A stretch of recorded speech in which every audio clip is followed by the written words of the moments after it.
Bonjour à tous, bienvenue donc à l'édition 2025 de la Fête du court-métrage, qui est un événement donc à dimension nationale, mais qui a une fête parisienne au Carré de Baudouin dans le 20e et dans un lieu dans lequel nous organisons des projections, des ateliers et également des rencontres et des tables rondes professionnelles. Donc aujourd'hui, je suis très heureux d'animer cette table ronde et je remercie la Fête de me l'avoir proposée. Donc je suis Xavier Grison et je vais accueillir, alors pas comme prévu, 3 intervenants, mais un intervenant physique qui est Eric Kamaldine qui représente Retour d'Image, l'association Retour d'Image, et Marie-Diane qu'on a en en très grand virtuel, en visio. Que je te remercie Marie qui est un peu souffrante mais qui fait l'effort de nous rejoindre en visio. Et donc Marie-Diane qui représente l'association Le Cinéma Parle, qui elle-même a multicasquette, elle va nous en parler. Et je tiens à excuser Marie Gomy de l'association Les Yeux Dits qui ne pourra pas être avec nous comme prévu aujourd'hui.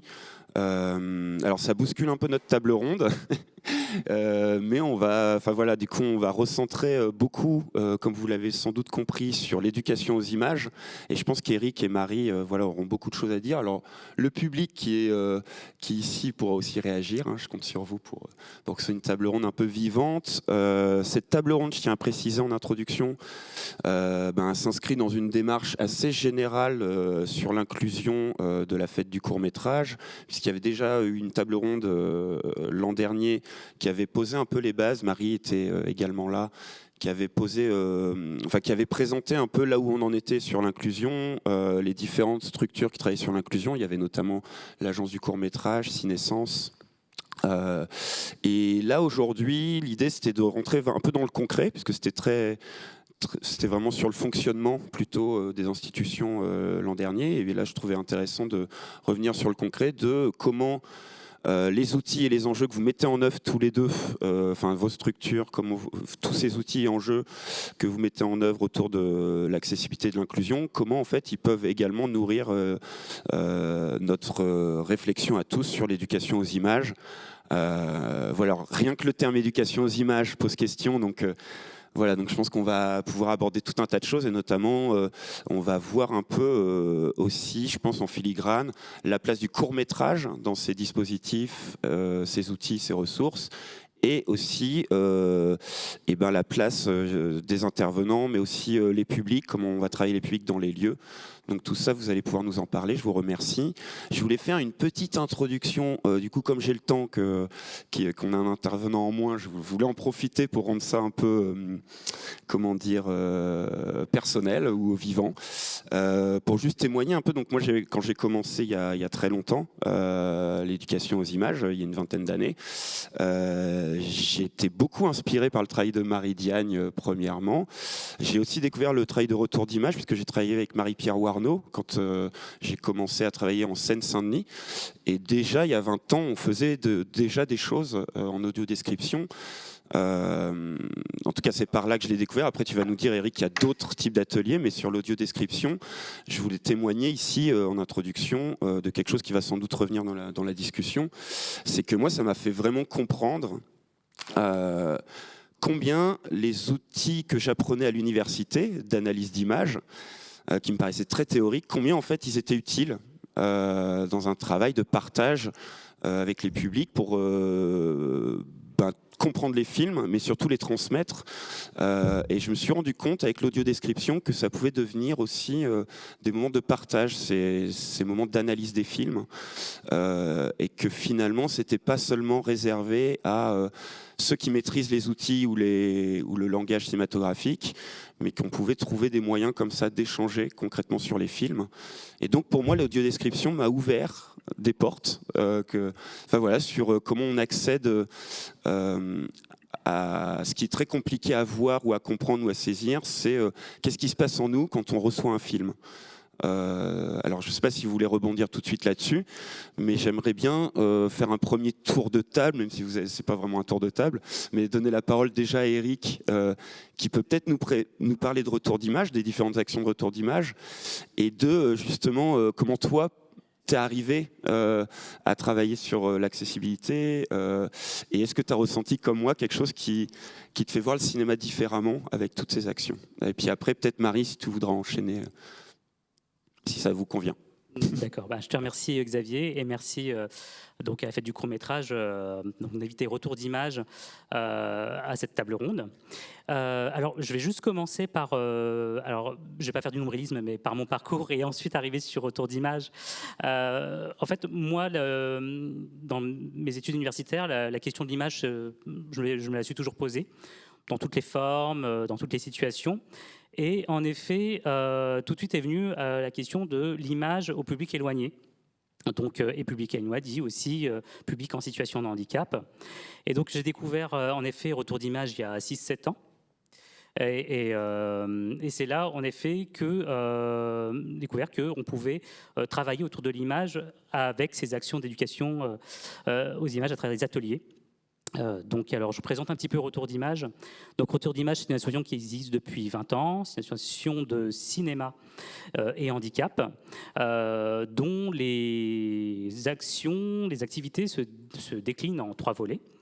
Donc, on a le premier volet programmation. Donc, on entend par programmation la mise en place de ciné-débats inclusifs. Pour le partage des regards, justement, t'en parlais Xavier, pour l'expérience cinématographique dans son unité de spectateurs.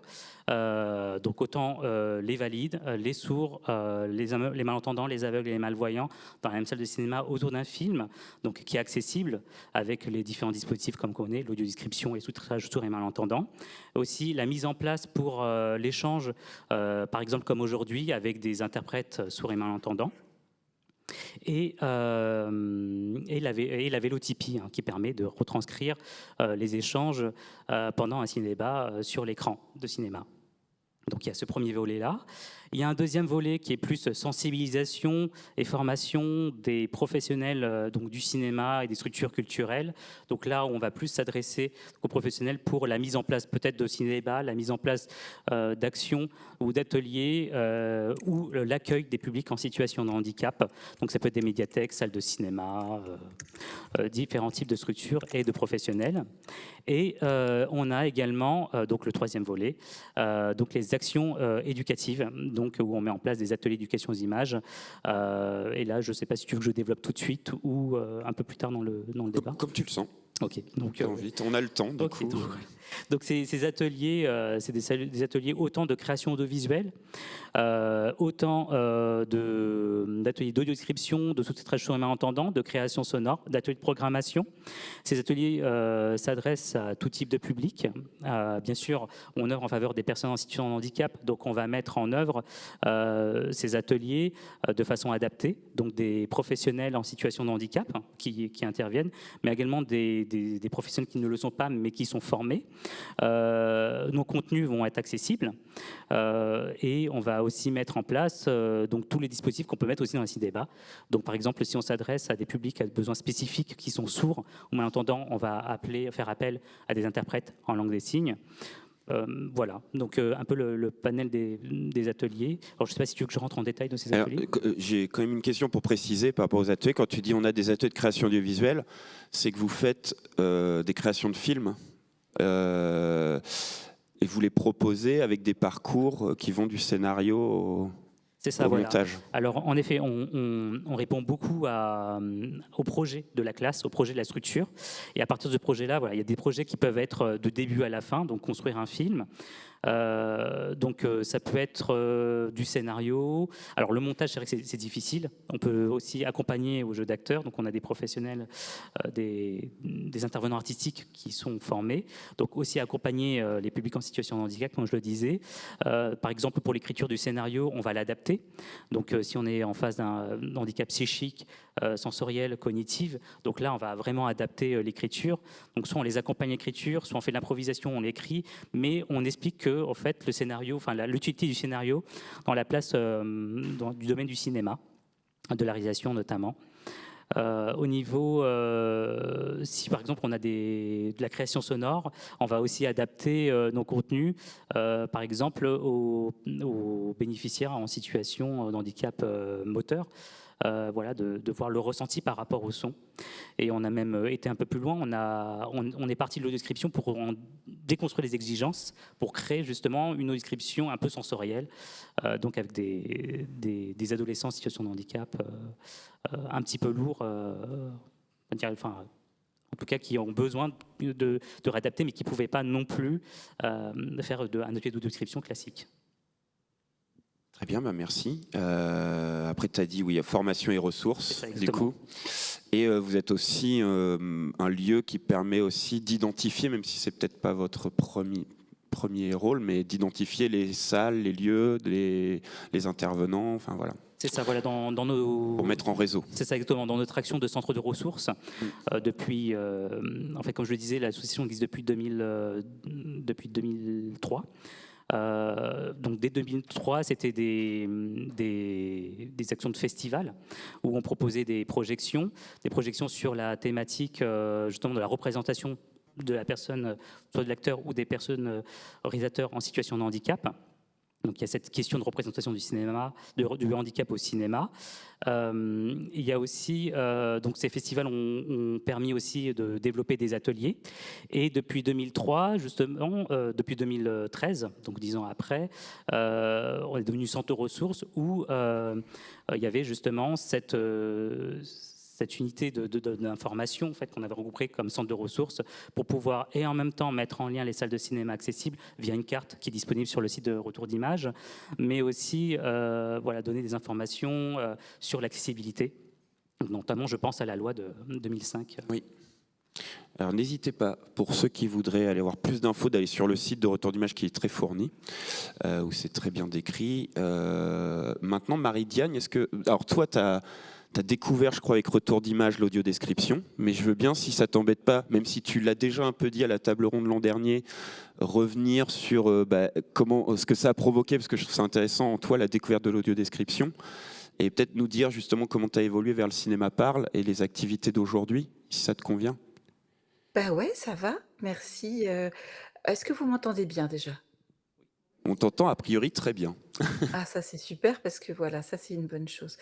Merci beaucoup à la Fête du Cours pour, ce compagnonnage entrepris depuis 2021 autour de l'audiodescription et du sous-titrage sourds et malentendants et qui se déploie maintenant avec, cette invitation, et cette nouvelle table ronde. Et je suis très contente, de pouvoir, j'espère qu'on va discuter avec Éric parce que ça fait très longtemps qu'on se croise mais qu'on discute jamais en fait.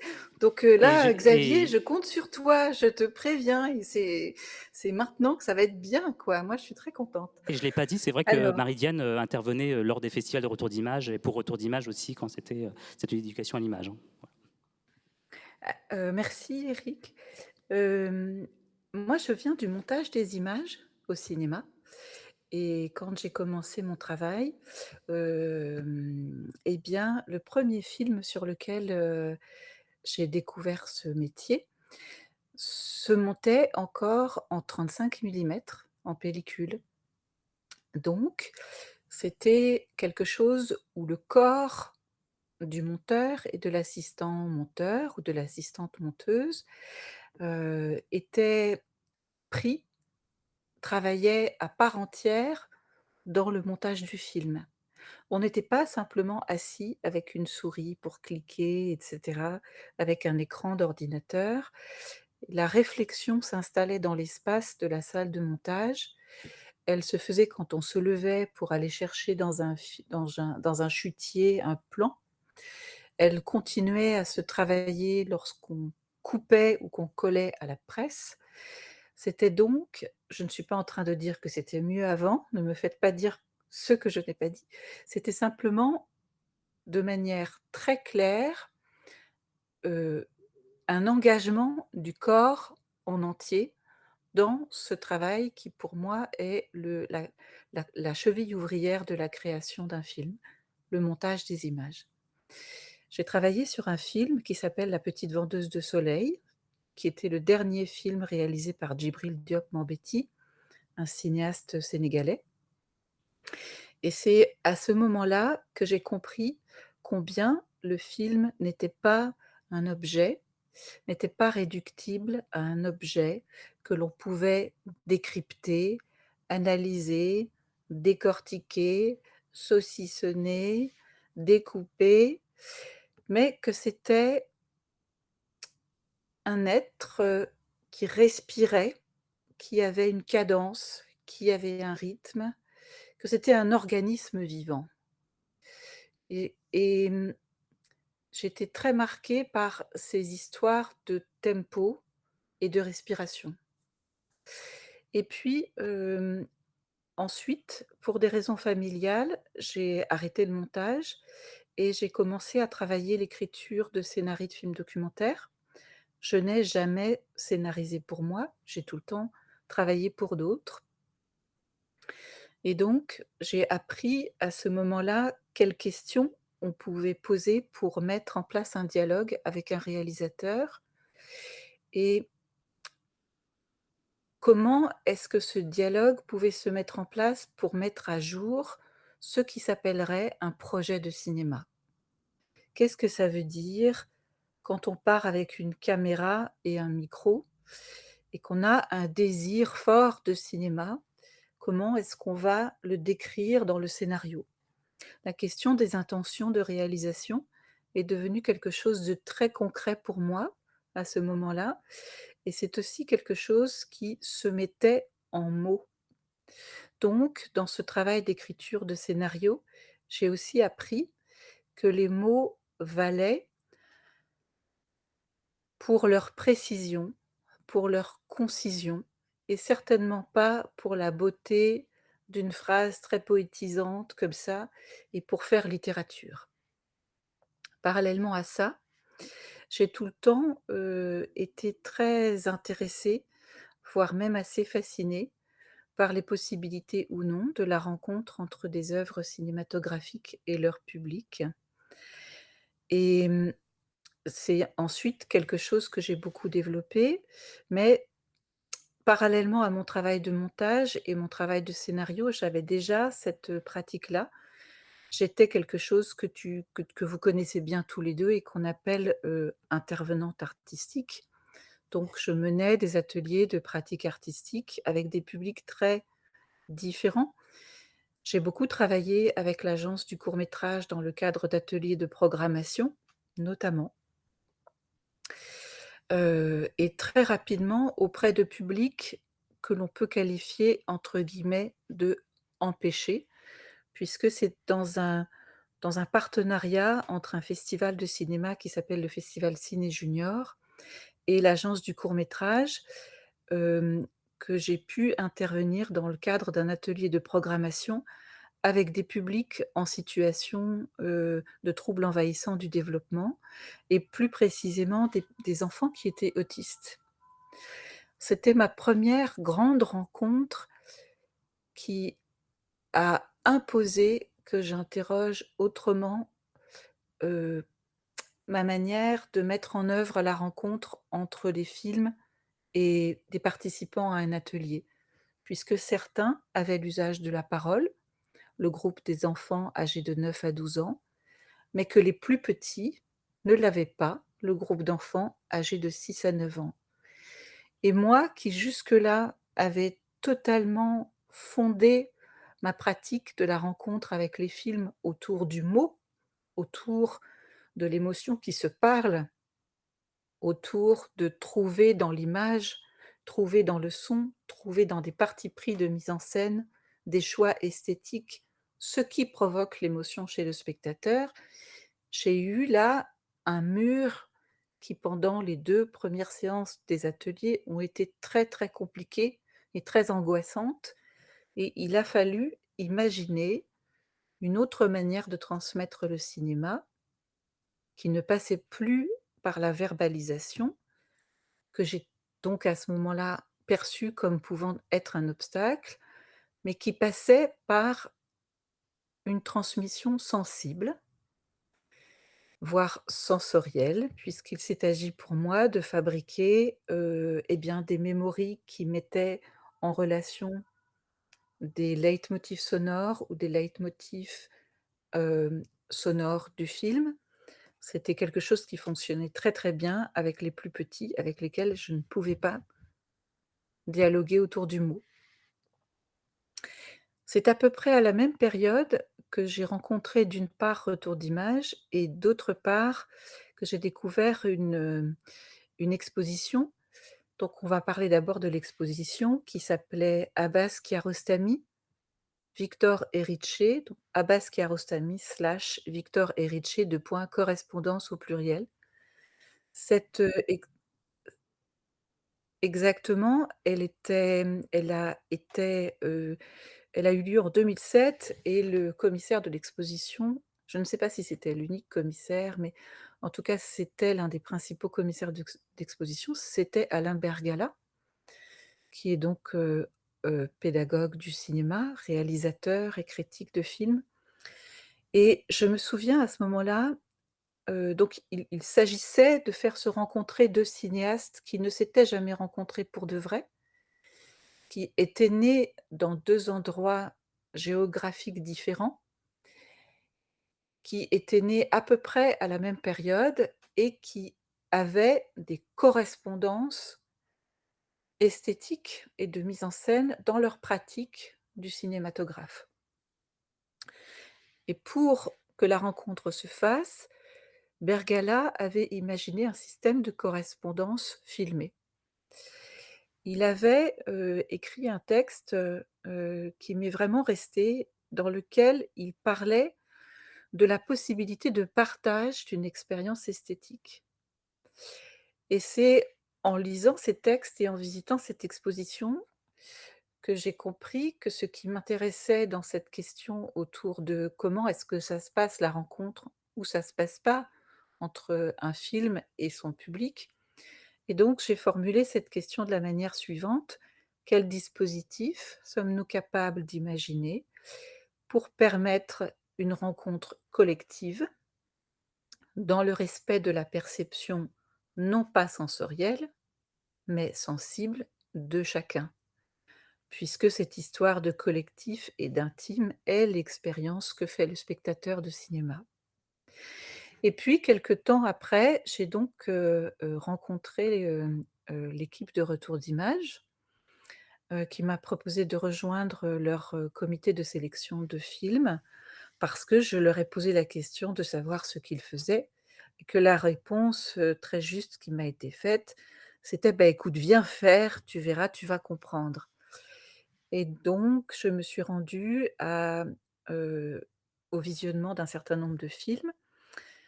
Je suis allée à la Villette, je me suis assise dans l'un des fauteuils de la Villette. Est arrivé un certain nombre de personnes. Parmi ces personnes qui visionnaient et qui faisaient partie du comité de sélection, une petite dame avec une démarche très incisive, très décidée, un physique assez singulier. Elle était accompagnée par quelqu'un, elle s'est assise à mes côtés. Le film, la projection a débuté, c'était Cry Freedom de Souleymane Ramadan et la projection se termine et donc chacun parle avec son voisin avant que la synthèse soit faite, de manière collective. Alors avant de vous parler de ça, il faut que je vous dise que pendant la projection, j'ai surpris l'accompagnatrice, de ma voisine qui lui chuchotait des mots doux à l'oreille. Ce qui m'a beaucoup surprise parce que moi, je viens d'une famille où quand on rentrait dans la salle de cinéma, c'était, on rentrait au Carmel. Il fallait faire silence, pas un bruit, on bougeait pas ou le moins possible et cetera. Donc là, entendre quelqu'un qui chuchotait dans l'oreille de ma voisine, c'était j'étais très étonnée, quoi.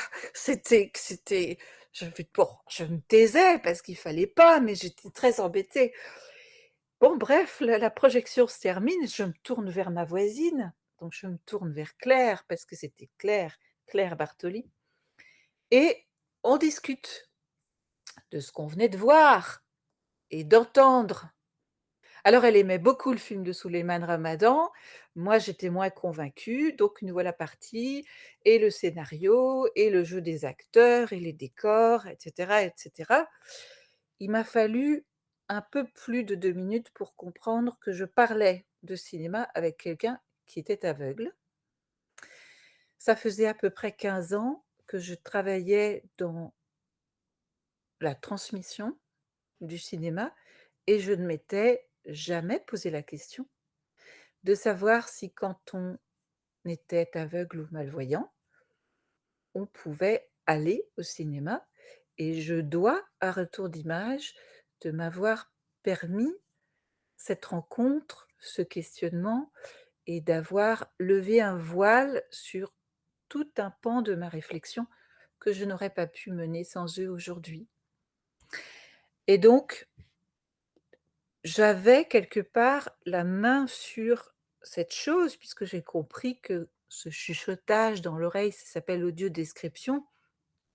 J'avais la main sur la réponse à ma question qui était: «Quel dispositif sommes-nous capables d'imaginer pour permettre une rencontre collective dans le respect de la perception de chacun, pour permettre le partage d'une expérience esthétique qui serait donc, en ce qui nous concerne, une expérience de cinéma?»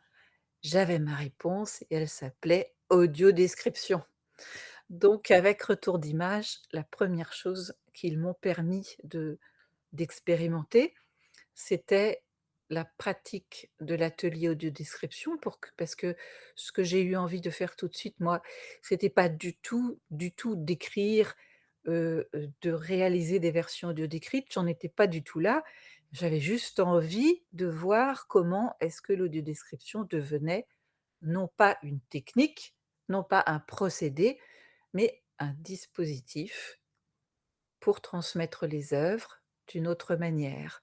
Et peut-être pour conclure, parce que j'ai déjà beaucoup parlé, en fait, ce qui me fascinait dans ce dispositif-là, c'était que dans ma rencontre avec Claire, ce dont il a été question tout de suite, ça n'était pas du tout qu'elle était aveugle. C'était que nous avions toutes les 2 quelque chose à partager. Nous avions quelque chose en commun et cette chose-là s'appelle l'émotion du cinéma. Ce que nous nous disions, c'était ce que nous avions ressenti. Mon désagrément devant des défaillances du scénario, son grand plaisir devant le jeu de certains acteurs. Et parler de nos émotions, c'était notre manière de rentrer dans le film et d'interroger le cinéma de Souleymane Ramadan dans ce film, son projet de cinéma, ses intentions de réalisation, comment est-ce qu'il mettait en scène l'image. Et je trouvais ça formidable parce que ça battait en brèche de manière, pour moi, de manière radicale et définitive, là, ouvrez les guillemets, question du handicap, qui pour moi n'en est pas une, ou en tout cas pas posée comme moi j'aime qu'elle soit posée. Il ne s'agissait pas de dire: «Quelqu'un a quelque chose de différent, moi je ne suis pas différente et donc je vais trouver les moyens de donner à cette personne qui ne voit pas la possibilité d'aller au cinéma». Non, non, c'était dire: «Partons de ce que nous avons en commun et ensuite nous allons construire une autre manière de partager le cinéma et de le transmettre et d'interroger l'art cinématographique». Ça, c'était la première chose, que je découvrais avec l'audiodescription et c'est resté le grand principe de travail du Cinéma Parle que j'ai fondé en 2013 après, avoir remercié Retour d'Images pour des années de partage et de grandes, réflexions. Et la Et deuxième chose que je trouve incroyable dans la pratique audiodescriptive, c'est qu'elle oblige à s'installer immédiatement au cœur de l'œuvre. oui, Elle empêche, quand elle est bien pratiquée, on y reviendra peut-être plus tard, elle empêche la posture de commentaire. Elle empêche de se mettre en face de l'œuvre et de l'analyser, de la décortiquer, de la décrypter, d'en chercher je ne sais trop quel message, Le- parce que je fais partie de ceux qui pensent qu'un film n'a pas de message à transmettre, qu'un réalisateur n'a pas de message à transmettre. Il a déjà beaucoup à faire avec la réalisation de son film. Mais l'audiodescription, elle nous dit rentre dans le film, glisse-toi entre les mailles des voix, des ambiances, des bruitages, de la musique.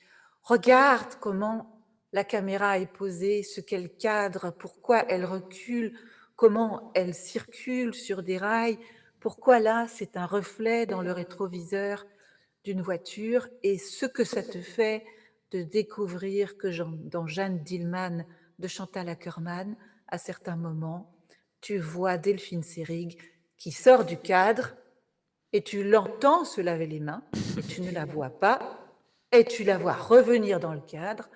Pourquoi est-ce qu'à un moment donné, tu vois que la porte d'entrée s'ouvre et tu vois son corps coupé à partir du haut du cou Mm. jusqu'au bas du torse et tu ne vois que ses mains qui réceptionnent un chapeau de feutre, un manteau de laine, une écharpe à carreaux, mais tu ne vois ni son visage ni ses jambes. L'audiodescription, elle oblige à rentrer dans la matière de l'œuvre et elle rappelle que l'œuvre est un organisme vivant. Voilà. Et donc après, j'ai donc fondé, pas moi toute seule, nous étions 3 au départ, ce qui était un collectif qui est devenu une association, Le Cinéma Parle, qui a 3 missions, toutes organisées autour de la pratique audiodescriptive. Ça aurait pu être le sous-titrage sourd et malentendant, qui, je pense, a la même force, la même possibilité que le travail autour de la description, et je compte bien sur Retour d'Images pour s'en emparer, mais je crois que c'est déjà ce qu'ils sont en train de faire. Moi, je m'occupe de l'audiodescription, c'est déjà beaucoup pour le Cinéma Parle. Les 3 missions du Cinéma Parle, c'est audio-décrire, promouvoir et sensibiliser. Audio-décrire, on y reviendra. Promouvoir, ça veut dire se dire qu'une fois qu'une œuvre est audio-décrite, il faut l'accompagner, il faut la présenter, il faut parler ce travail pour tous. Pas parce qu'il s'agit de rendre accessible à des aveugles, mais parce qu'il s'agit de parler de cinéma, rien que de cinéma, et toujours de cinéma. Et sensibiliser, parce qu'il s'agit de mettre en place ce que chez nous on a appelé l'atelier avec un grand A majuscule, c'est-à-dire un espace de partage où le dispositif audiodescriptif devient une possibilité de réinventer la transmission de l'art cinématographique. Et je me tairai là pour le moment et merci d'avoir écouté tout ça. Non, mais c'est très bien, Marie. Tu poses plein de bases. Oui, on peut l'applaudir si vous voulez. Ouf. Non, mais c'est vrai que ça fait très longtemps et j'ai l'impression que c'est le travail d'une vie. Alors, malgré tout, je suis pas sûr. Enfin, on n'a pas exactement expliqué ce qu'était l'audiodescription et la SME.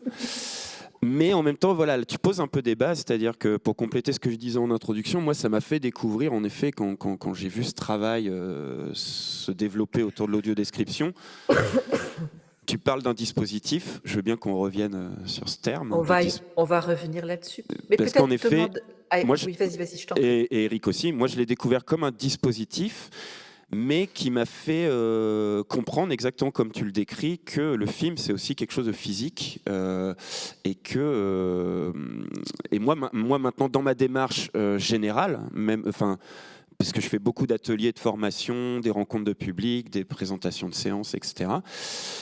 Et j'ai l'impression que ça m'a apporté, enfin que ça m'a aidé à voir ça comme ça, c'est-à-dire que j'ai tendance à parler des films non plus comme des objets dont je pouvais me servir pour faire mon interprétation ou livrer mon analyse, mais des vrais objets dont on pouvait parler concrètement en restant assez proche au cœur, comme tu dis, du film, en le voyant comme une expérience sensorielle, quoi.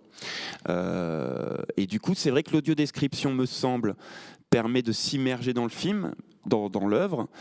Après, on va parler de la promotion dont tu parles, du parcours général, mais avant tout, je voudrais bien, Eric d'abord peut-être, et après toi Marie, que vous réexpliquiez peut-être le dispositif. Pourquoi tu parles de dispositif et qu'est-ce que ça implique? C'est-à-dire que toi Marie, je crois que tu as quand même prévu des étapes nécessaires dans l'audiodescription. Enfin, il y a des étapes.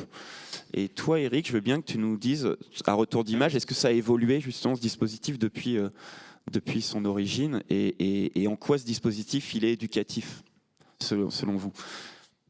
Ok, d'accord. Donc, pour la description, pour donner une définition de l'audiodescription, voilà, je vais la donner, mais je pense que Marie est mieux située justement pour développer un peu ce que je veux dire. Donc, l'audiodescription, c'est une voix qu'on entend qui permet de restituer l'esthétique du film qu'on ne peut pas percevoir. Donc qui s'adresse à des personnes malvoyantes et aveugles. Ce dispositif-là, en effet, on essaie de le mettre en place, comme je te disais, lors de nos programmations de ciné-débat, mais aussi dans le cadre des ateliers. Donc des ateliers, donc soit en faisant profiter le spectateur à qui on va proposer ces actions de faire l'expérience de l'audiodescription au même titre qu'une personne. D'en créer une ou de la vivre? De la vivre. De la vivre. Voilà, soit de la vivre, ou soit justement de la créer. Et comme disait Marie, c'est vrai que c'est intéressant et on est d'accord là-dessus. Et en effet, quand on va parler de l'audiodescription, en premier lieu, on ne parle pas de l'accessibilité, mais justement de ces partages des émotions du cinéma, enfin de l'œuvre. Et ça fait écho justement entre présenter une œuvre de cinéma, l'audiodescription, mais aussi de présenter les acteurs qui le font, qui la créent, donc des auteurs, des autrices d'audiodescription, des collaboratrices, des collaborateurs aveugles à l'audiodescription. Donc voilà, qui font de pair pour écrire une audiodescription. Et tout cela, ensuite, on arrive dans le faire, quoi. Donc pour que l'expérience soit totale. Dans le cadre des ateliers d'éducation à l'image notamment.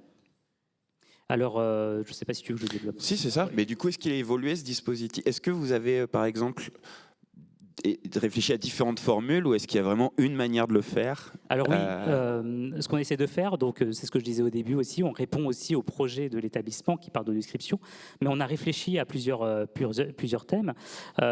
Donc on a aussi on a plusieurs formats au fait d'ateliers. On a des ateliers qui font 3-4 heures, des ateliers un peu plus longs. On va un peu plus longuement faire travailler la description, donc avec une présentation de ce que c'est le cinéma, une présentation des acteurs, donc comme je disais, auteurs, autrices, collaborateurs, collaboratrices aveugles, sensibilisation au handicap par la collaboratrice aveugle qui va expliquer son expérience de cinéma. Ensuite, la partie écriture, la partie relecture, la partie enregistrement, parce qu'il y a un ingé son qui vient en classe pour enregistrer les élèves. Et ensuite, alors ça c'est important, un retour d'image, et on le fait systématiquement pour nos ateliers, c'est la valorisation de la création des bénéficiaires, des participants dans une salle de cinéma. Mais ça, c'est toujours le cas ou pas? Alors, dans la majorité des cas, c'est toujours le cas. En effet, on essaye vraiment de trouver un cinéma partenaire. Et par ce biais-là, on sensibilise aussi la salle qui ne l'est pas et qui en demande aussi, qui ne peut pas parce que pour des raisons. Alors, ce qui est étonnant, c'est des moyens humains, des moyens de temps et pas des moyens financiers. Parce qu'il y a des dispositifs d'aide quand même pour les salles, pour s'équiper en description ou les versions CAP qui ne coûtent pas d'argent, mais juste une intégration à la programmation de salles. Donc voilà, c'est quelque chose qu'on essaie de mettre en place et on essaye en effet de tirer l'audiodescription vers quelque chose qui n'existe pas. C'est-à-dire peut-être la théâtralisation de la voix de l'élève. Là, c'est un atelier qu'on a mené à Chelles. Des réflexions en cours. De réflexion, exactement, voilà. Et c'est des accidents, c'est comme ça que le cinéma est né aussi. C'est des accidents comme, par exemple, pendant l'enregistrement, un élève, c'était devant Joseph. Oui. A dit le titre vraiment avec le cœur Joseph et on l'a gardé parce que ça allait bien avec la musique et le titre qui apparaissait et donc voilà, ça donne lieu aussi à des interprétations de jeux de voix, mais aussi comme je le disais au début, pour ceux qui ne peuvent pas justement composer, écrire et prendre la description comme comme un atelier classique, on essaye de leur présenter donc, la description. On l'a fait donc, avec une autrice et collaboratrice, surtout aveugle, qui a expliqué justement son expérience au cinéma et qui voilà, a dit comment vous allez faire pour créer donc, une bande sonore sans passer par la description.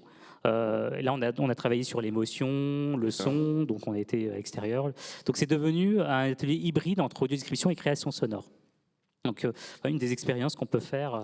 On pourrait dire quelque part que c'est justement en allant plus vers ce que Marie disait quand tu pars. Enfin, du coup, le film devient un peu prétexte à faire une création à part, enfin, en fait, devient un commentaire de l'œuvre quelque part. C'est ça exactement. Et non plus seulement une version audio décrite. C'est ça, mais c'est là où ça se rejoint. En effet, on est vraiment dans le sensoriel de ce qu'on ressent quand voilà, donc on s'inspire du film bien sûr, mais qu'est-ce qu'on ressent quand on veut créer, qu'on veut exprimer aussi ou partager. C'est vrai que partager, on revient au même, hein, c'est partager une émotion. Donc c'est à partir de là, ouais, c'est le moteur en effet de la création. Et du coup, Marie, si tu veux bien compléter, en quoi justement le dispositif est pédagogique, enfin un peu ce qu'on vient de suggérer ou d'évoquer, et puis toi, ce que tu as déjà un peu dit, mais vraiment, je pense qu'en effet, tu as parlé du rythme, des silences, de ce qu'on cache, de ce qu'on dévoile dans le film. Tout ça vient vraiment sur le tapis quand on fait de l'audio-description. Qu'est-ce qu'on voit à l'image, mais qu'est-ce qui est suggéré, qu'est-ce qui est voilé, les silences, les pauses, les accélérations, toutes ces choses-là. En quoi est-ce que c'est pédagogique de s'arrêter là-dessus ? Toi qui viens du montage, voilà, je pense que ça a un lien avec ça aussi. Et est-ce que ça t'arrive d'aller justement un peu comme dit Eric, sur des choses qui vont un peu au-delà, sachant que, il me semble, hein, mais quand on est en mode éducation aux images, comme il n'y a pas forcément volonté de faire une version audio décrite pour, on va dire, le milieu professionnel, est-ce qu'on n'est pas plus libre justement d'aller vers l'artistique ? Qu'est-ce que tu en penses ?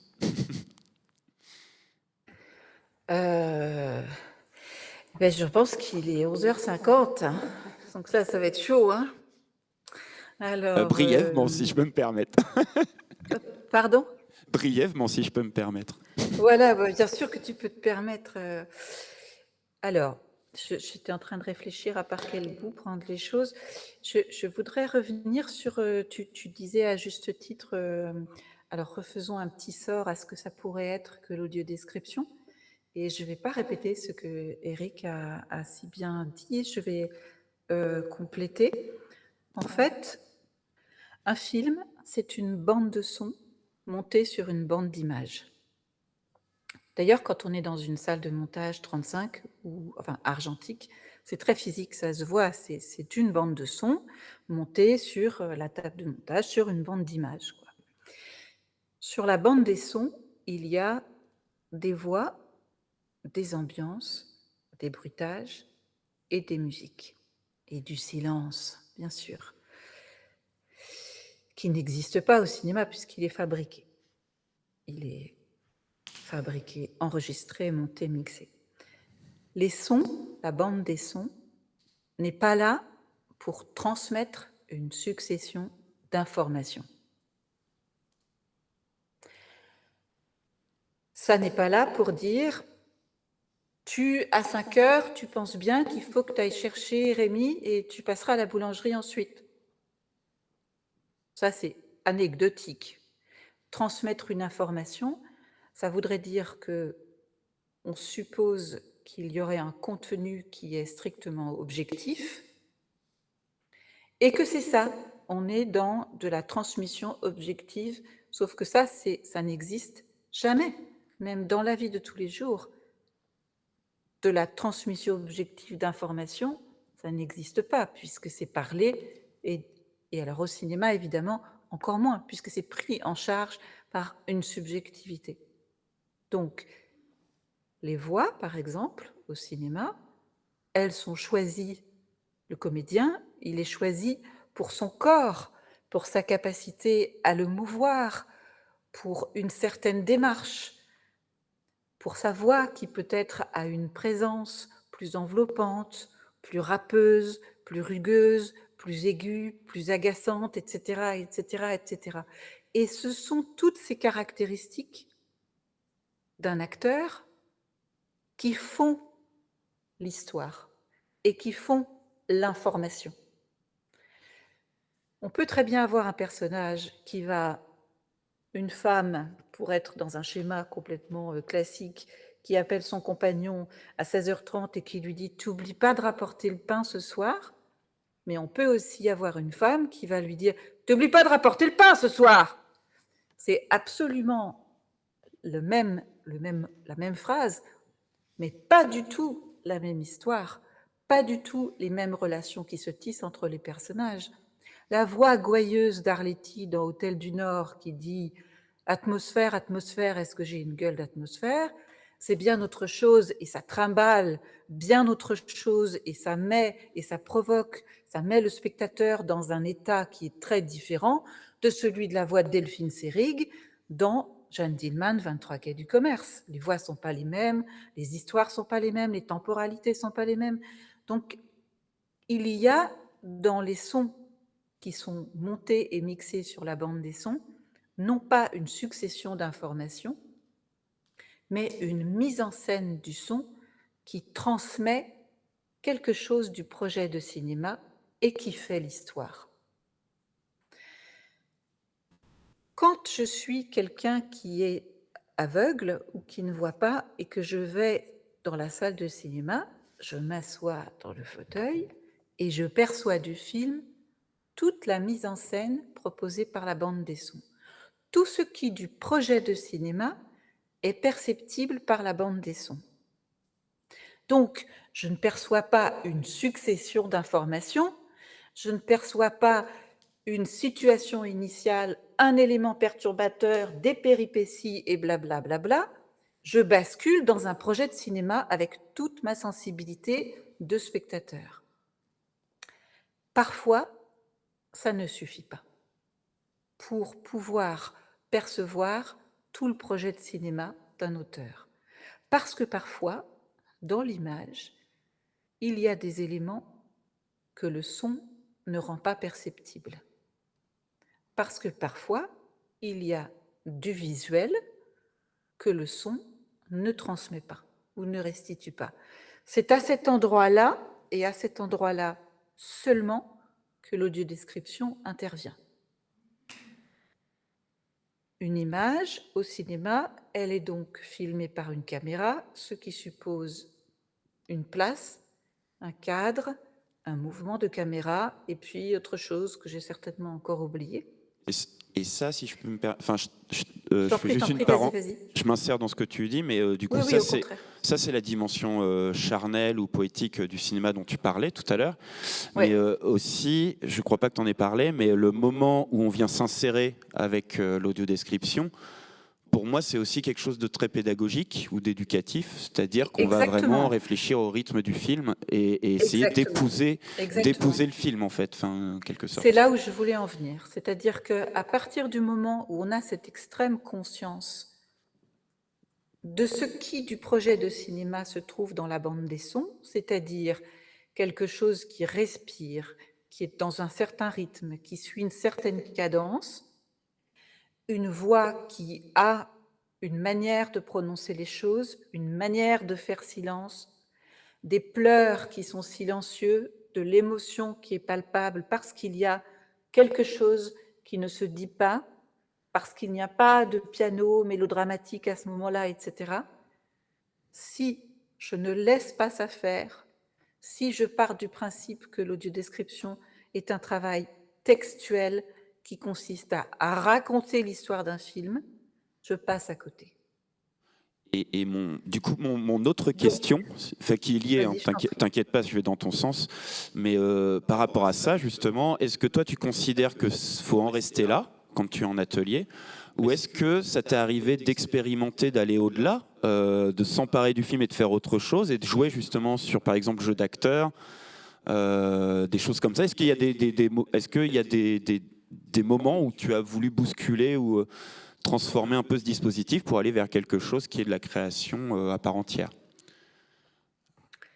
Alors peut-être d'abord une réponse d'ordre très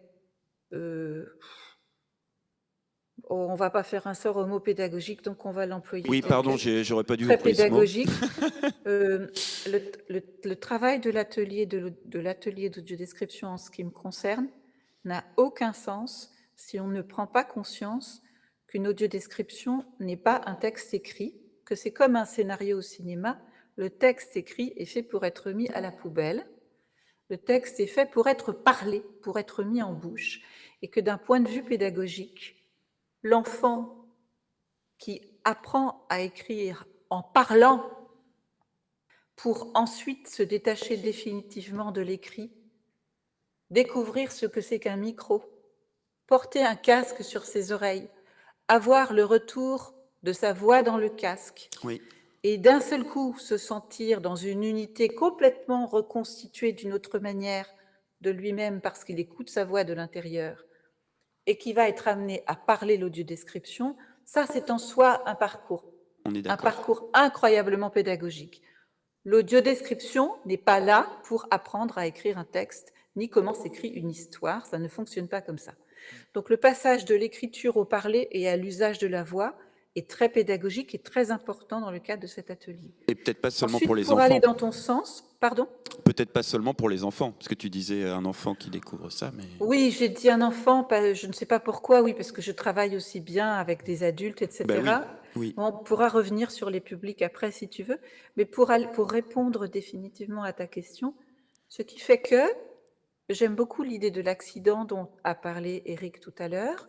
Alors je vous donne un exemple Un d'un exemple travail le d'accident. plus récent que je viens de faire, non pas sur un film, mais sur une pièce de théâtre, avec des enfants tout petits, puisqu'il s'agit d'enfants âgés de 8 ans, une classe d'enfants non touchés par la déficience visuelle et une classe d'enfants aveugles et malvoyants. On travaille ensemble à la description d'une scène, exactement comme Éric le décrivait. Donc il y a eu toute l'approche sonore, toute l'approche, on pourra revenir autour de tout ça. Arrive le moment où l'ingénieur du son s'installe dans la classe avec son studio de son mobile et les enfants enregistrent. Donc, il y a tout un tas de découvertes, d'abord, de ce que c'est que le micro et de ce que c'est que la voix. Et là, Victor, l'ingénieur du son avec lequel je travaille, qui a une grande habitude des ateliers radiophoniques, prend les choses en main et il invite les enfants à chuchoter dans le micro, à tapoter sur le micro, à travailler à deux, à murmurer, à chuchoter dans l'oreille d'un autre, et puis à reculer du micro, et puis d'un seul coup à porter sa voix, à lancer sa voix, etc.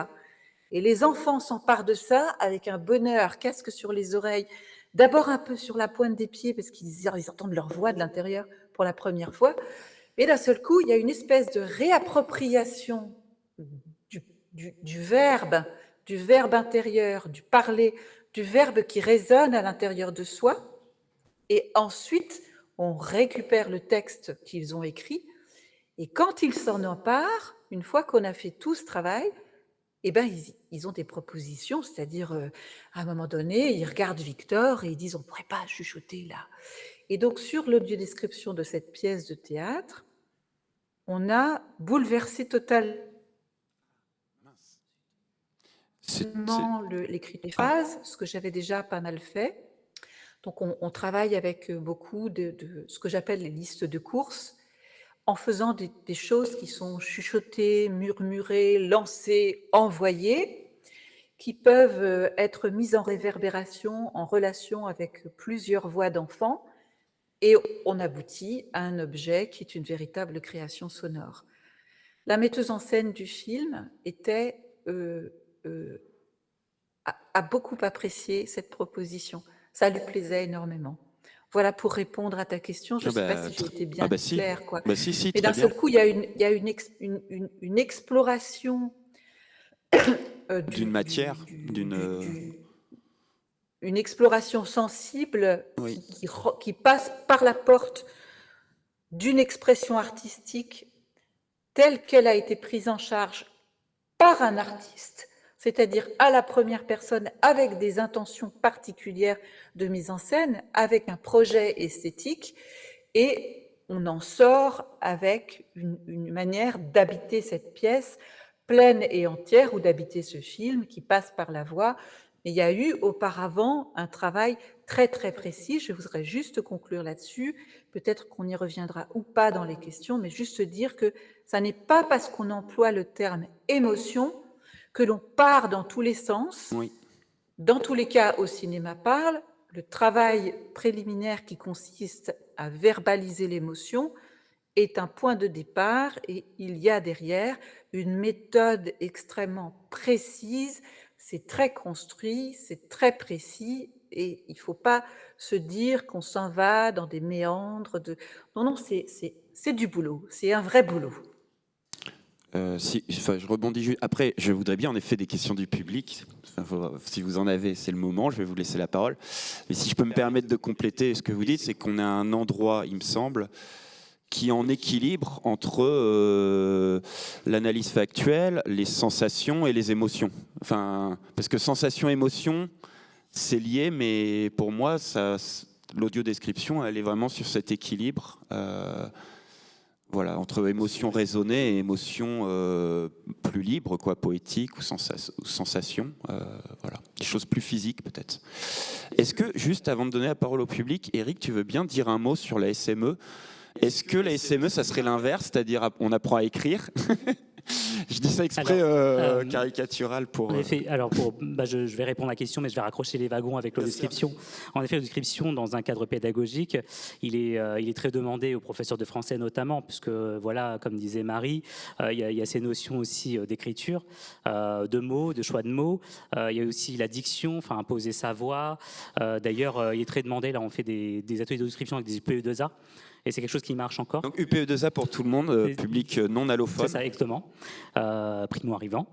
Et en effet, ça, c'est la dimension donc, pédagogique qui s'éloigne justement de... Enfin, qui s'éloigne. Enfin, il y a toujours un point, un nœud, et après, ça s'éloigne. Qui s'éloigne de ce que je disais auparavant, quelques temps avant.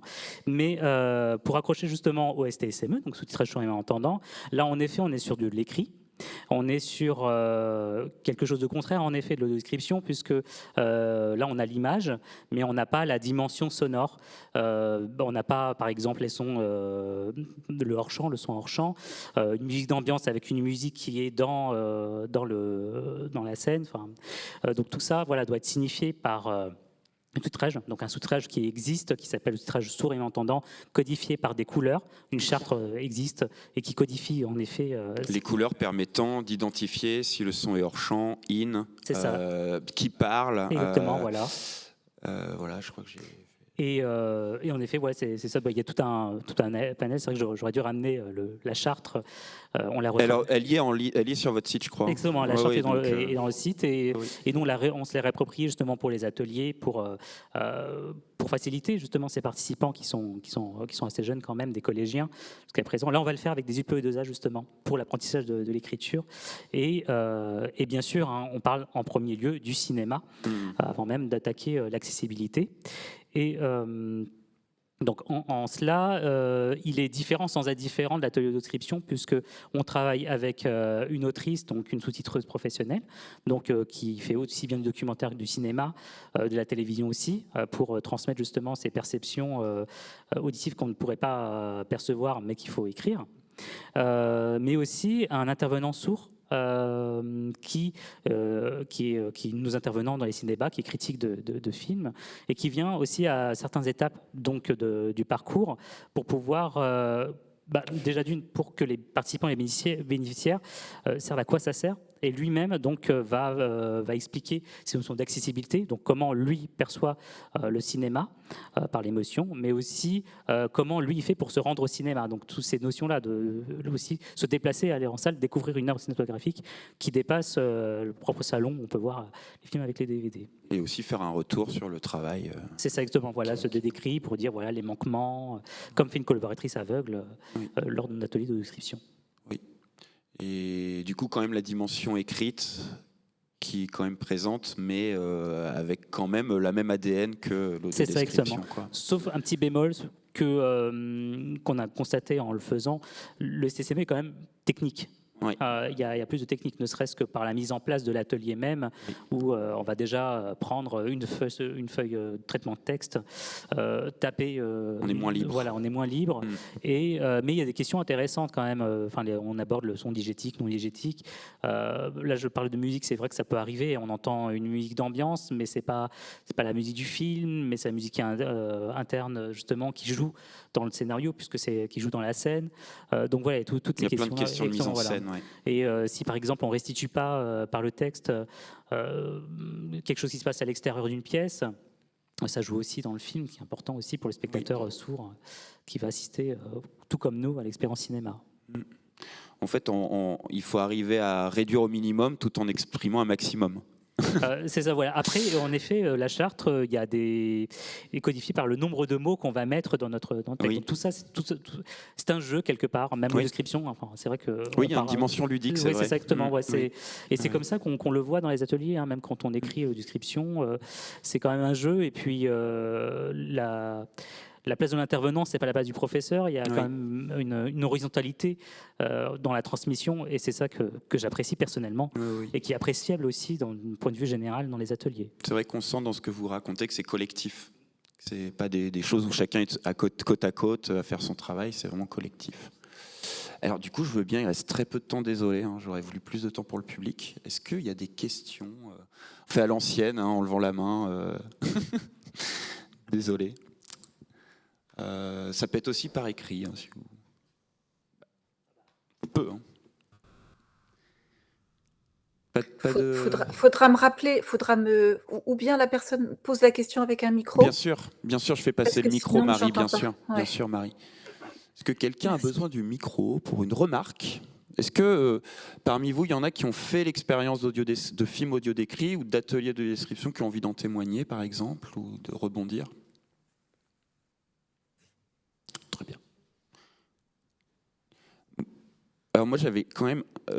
il nous reste 10 minutes. Alors n'hésitez pas, vous pouvez me couper si vous avez des questions, des remarques. Quand même, parce que ça serait intéressant, pendant qu'on vous a, enfin, moi, il me semble que depuis une dizaine d'années, il y a quand même... c'est beaucoup plus... Enfin, les gens sont beaucoup plus informés, les lieux culturels, le public, de ces notions. Il y a eu un énorme effort fait par les pouvoirs publics, hein, grâce aux associations, parce que ça repose beaucoup sur les associations.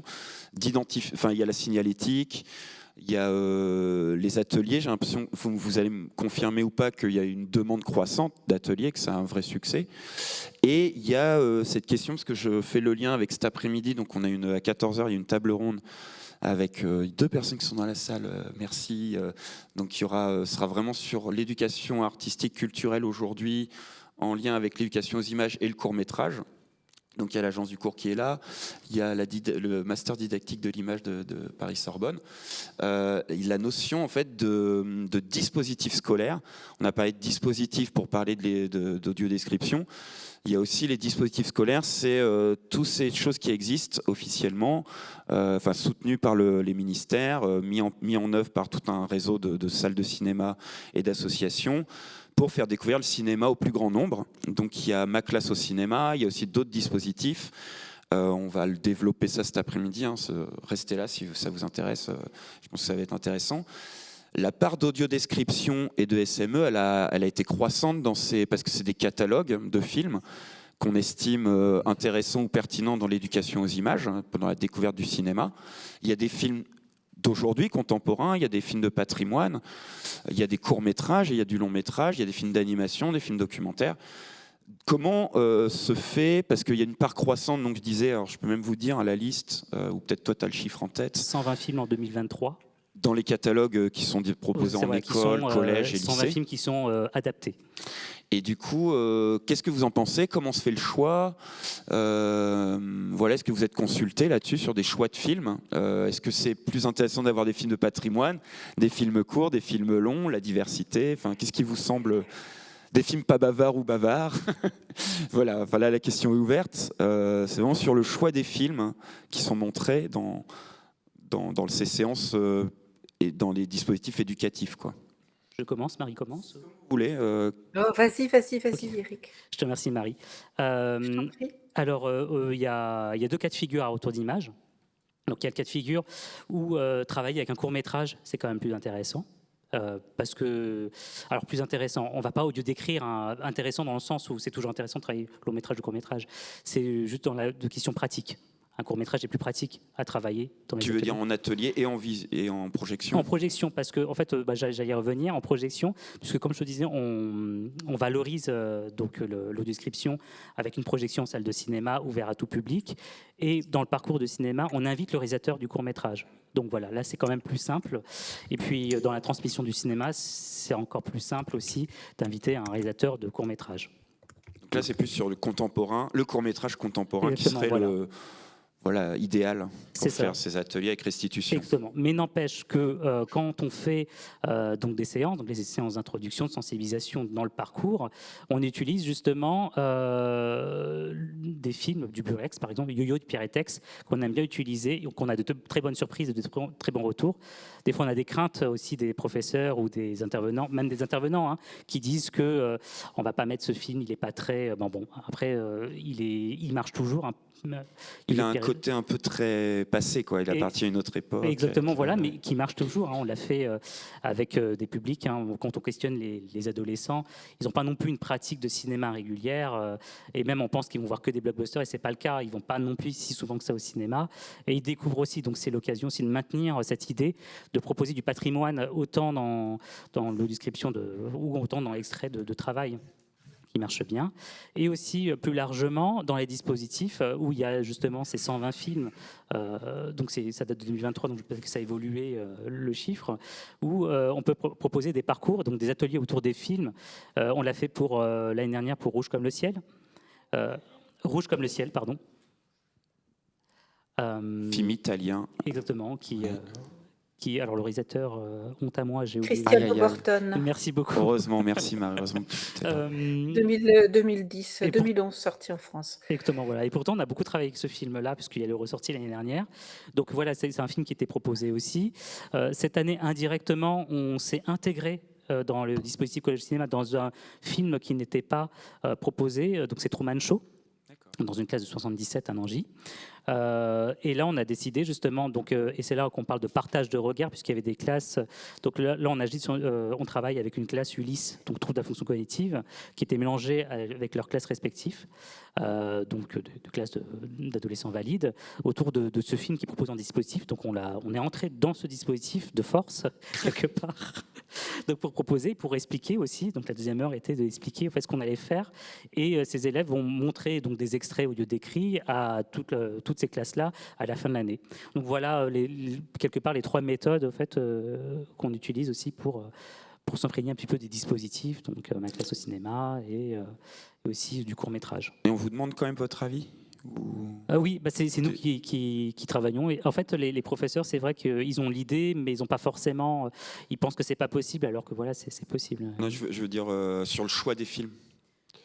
Parce que je pense que Marie avait en parlé un peu, mais est-ce que tu parles de Truman Show, voilà, comment se font ces choix sur vraiment le type de film, le film quoi. Enfin, alors au début, on a une rencontre avec justement la structure où on va parler justement des films qu'ils vont voir, s'ils ont cette démarche-là.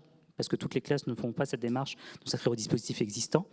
Et ensuite, en effet, ils sont aiguillés, donc on leur propose et on voit avec le professeur ou la professeure si c'est quelque chose qui peut être faisable ou pas. Ouais, c'est du cas par cas. Voilà, exactement. Mais on voit aussi s'il y a quelque chose de faisable, Truman Show, voilà, s'il y a quelque chose d'exploitable aussi, de pédagogique aussi quelque part, parce que c'est quand même la demande aussi de s'inscrire dans une démarche pédagogique. Donc voilà, on voit aussi la pertinence pédagogique du film, s'il doit s'inscrire ou pas. De même que pour le court-métrage ou les extraits de films du patrimoine qu'on propose. Oui. Parce que, alors du coup, toi, Marie, je pense que tu as 10 minutes. Mais je sais que pour toi, c'est important de se dire, c'est ce film... qu'il y a des films pour toi qui ont besoin d'être montrés et qu'en fait l'accessibilité elle elle est pas là juste pour donner envie de voir. Par exemple, je sais que tu aimes beaucoup Van der Keuken. Elle est pas là pour donner envie. Enfin, elle est pas là pour donner Van der Keuken à voir aux personnes en situation de handicap, mais que le film, de toute façon, il doit sortir avec toutes ses versions, au même titre que la version en langue étrangère, etc. Alors, Ce que je veux dire, c'est que pour toi, l'audiodescription, elle va de soi et que quelque part, c'est même pas une question de choix du film, c'est que ça devrait être généralisé.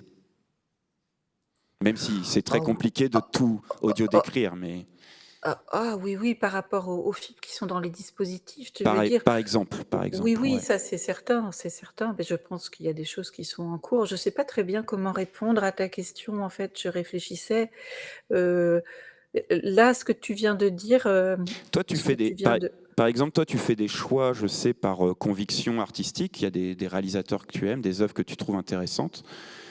Mais tu, tu, tu as parlé tout à l'heure du fait d'être un peu anecdotique. Parfois, j'imagine que certains films te paraissent anecdotiques à audio décrire. Est-ce qu'il y a des films plus intéressants que d'autres, selon toi, à programmer en audio décrit ou même à utiliser dans des dispositifs d'audio description? Ah oui, c'est ça. Oui, Alors, eh ben, tu sais, en fait, je vais inverser la question, c'est-à-dire de manière un peu provocatrice. Des fois, il y a je dis: «En fait, les aveugles, c'est vraiment pas mon problème, quoi». Mon problème, c'est l'œuvre. Mon problème, c'est le film. Mais c'est bien parce que je dis ça, c'est bien parce que mon problème, c'est le film, que j'ai un profond respect pour les spectateurs aveugles ou malvoyants et ce que tu viens de dire est juste, c'est-à-dire que ce qui, moi, m'intéresse, c'est le film, c'est l'œuvre cinématographique.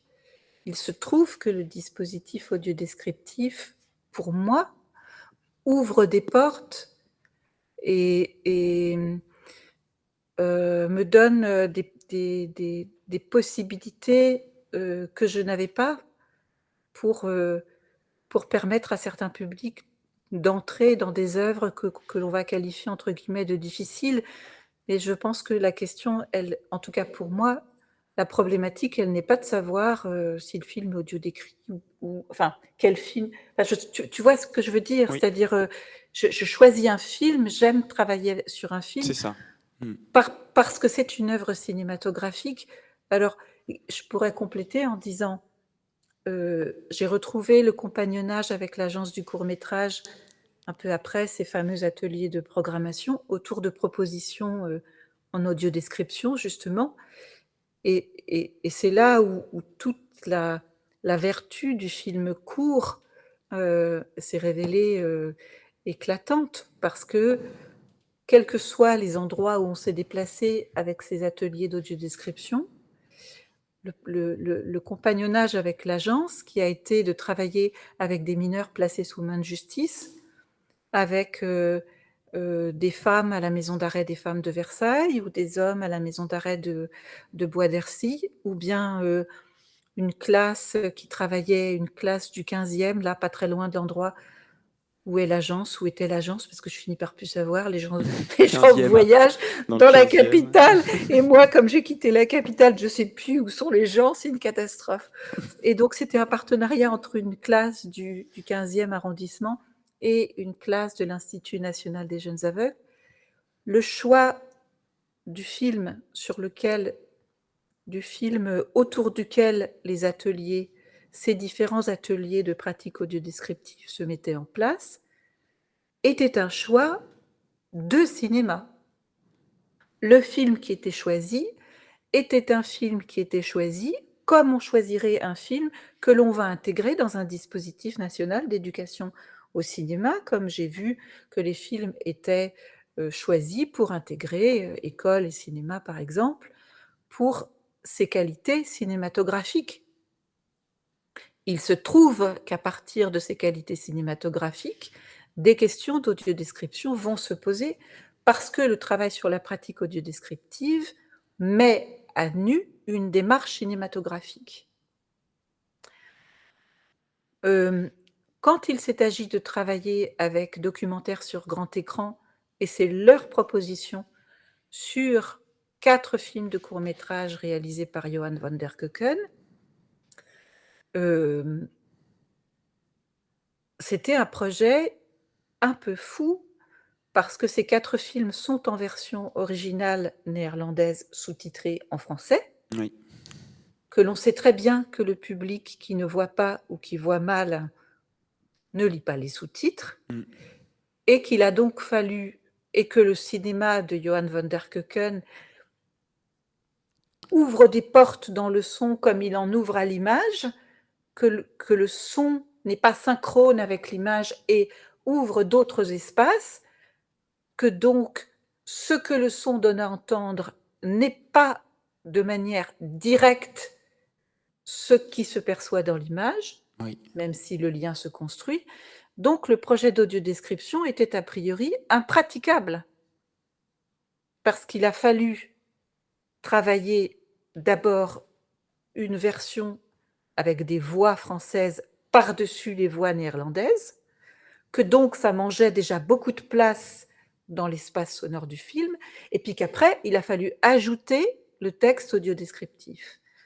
Donc a priori, on pourrait se dire, ça, c'est pas un bon client pour la version audio décrite. Mais bien au contraire, moi, j'étais très, très heureuse de travailler là-dessus, parce que, en matière de transmission du cinéma, l'œuvre de Johan van der Keuken n'est pas tout le temps une œuvre qui circule simplement dans les salles de cinéma. Elle circule dans des dispositifs et encore, elle circule dans des festivals. Elle est bien connue d'un certain nombre d'universitaires ou de cinéphiles, mais le travail sur l'audiodescription a quand on a travaillé avec documentaire sur grand écran, la réalisation des versions audio-décrites, c'était pas rendons accessibles les films de Keuken, c'était et si on imaginait un projet où la version audio-décrite allait être le socle, la base, allait donner une impulsion pour repenser la rencontre des films de Keuken. Oui. Et ce qui, moi, m'a fasciné dans ce travail d'audiodescription, c'était que d'un seul coup, ça m'obligeait à me poser encore plus rapidement cette question qui est vraiment la mienne en ce moment, c'est-à-dire que mon projet, c'est pas de me demander ce que je dois décrire, mon projet, c'est de me demander ce que je dois enlever, parce que c'est déjà perceptible dans le son. D'accord. Mon projet, c'est de me demander comment je vais mettre, à quel endroit de la bande son du film, je vais monter un mot. Je pense à L'Enfant aveugle 1 où tout le début du film est absolument impossible à décrire et où donc il s'est agi de mettre un mot entre 2 voix qui parlent, entre 2 voix d'enfants ou d'adolescents qui parlent, en se disant: comment ce mot va rayonner dans son montage, dans son raccord avec ce qui est dit avant, ce qui est dit après, ce qu'on entend avant, ce qu'on entend après. Le travail sur la version audio-décrite de Keuken obligeait à se dire qu'est-ce qu'il y a dans la collure entre l'audiodescription et la bande-son du film, dans les raccords, et qu'est-ce qu'il faut que j'enlève pour que ce soit permis. Comment est-ce que la suggestion peut devenir transmission cinématographique dans un projet d'audiodescription. Bref, pour répondre à ta question, il n'y a pas de bon client en termes de film à audio-décrire, parce que sinon ça voudrait dire qu'il faut choisir, qu'il faut trier. Il y a des propositions qui sont peut-être plus ardues que d'autres. Je ne me pose pas la question dans ces termes. Je me dis que comment est-ce que la version audio-décrite va révéler quelle question de cinéma ça pose, tout ce gourbi-là? Voilà, c'est plus ça que je me pose comme question. Et après, l'autre chose que je voudrais dire pour la question des versions adaptées présentes, dans les catalogues des films inscrits aux différents dispositifs, je voudrais dire 2 choses.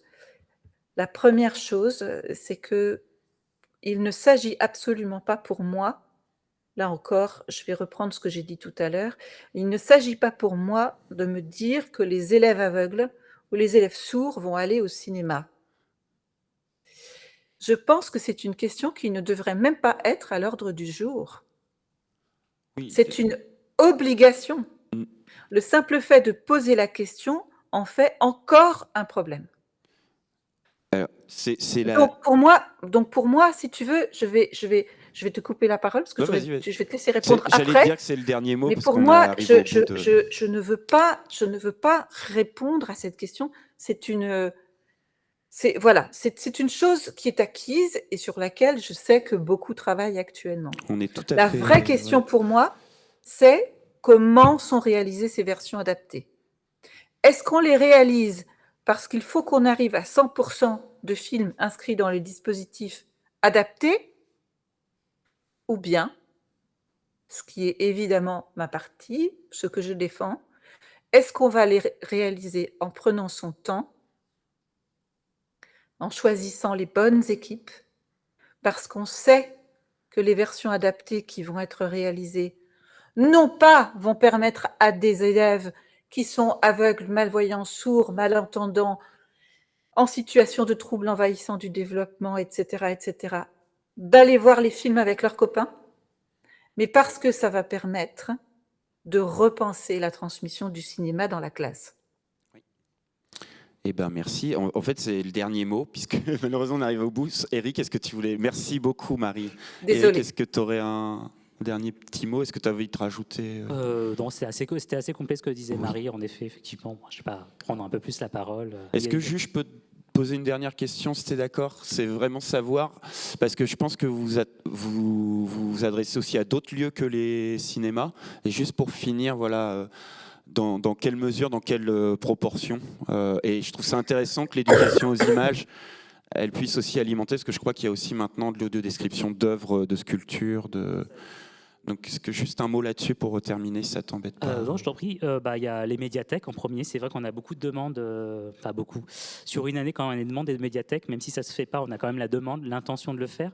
Et c'est assez drôle parce que c'est en résonance avec nos associations, parce que c'est des personnes qui ont fait des ateliers. Par exemple, j'ai beaucoup de médiathèques qui me disent on a fait l'atelier avec Marie-Diane, par exemple, le cinéma parle. On voudrait le refaire dans notre médiathèque. On a eu le cas à Dreux il n'y a pas longtemps. Donc voilà, il y a les médiathèques. Bon, typiquement les centres médico-social aussi, les adultes, on parlait pas mal de jeunes publics, mais les adultes en situation, sans qu'ils soient en situation de handicap. Mais ça permet aussi de rencontrer des publics qui vont le devenir, des personnes vieillissantes, et qui sont emmenés par leurs petits-enfants, qui se voient là, et puis on leur donne aussi des conseils. On voit qu'il y a toute une démarche aussi là-dessus. Donc voilà, c'est médiathèque, structure culturelle aussi, on en a une il n'y a pas longtemps, qui veulent monter des projets autour de l'audio-description. Et les musées, du coup, aussi, maintenant. Il y a les musées aussi, ouais, c'est vrai qu'il y a... Et il y a des visites, par exemple, d'œuvres chuchotées, j'ai envie de dire ou comme on reste dans le cinéma, je ne sais pas trop, mais c'est vrai que parallèlement, je crois que ça se fait, surtout sur le tactile, des visites comme ça tactiles d'œuvres de monuments qui sont présents dans les musées. Peut-être une idée pour table ronde d'avenir. En tout cas, merci beaucoup. Merci au public d'avoir été là. Merci à vous d'être intervenus. Merci à Traduction en langue des signes. Et puis, bon après-midi. Bonne suite.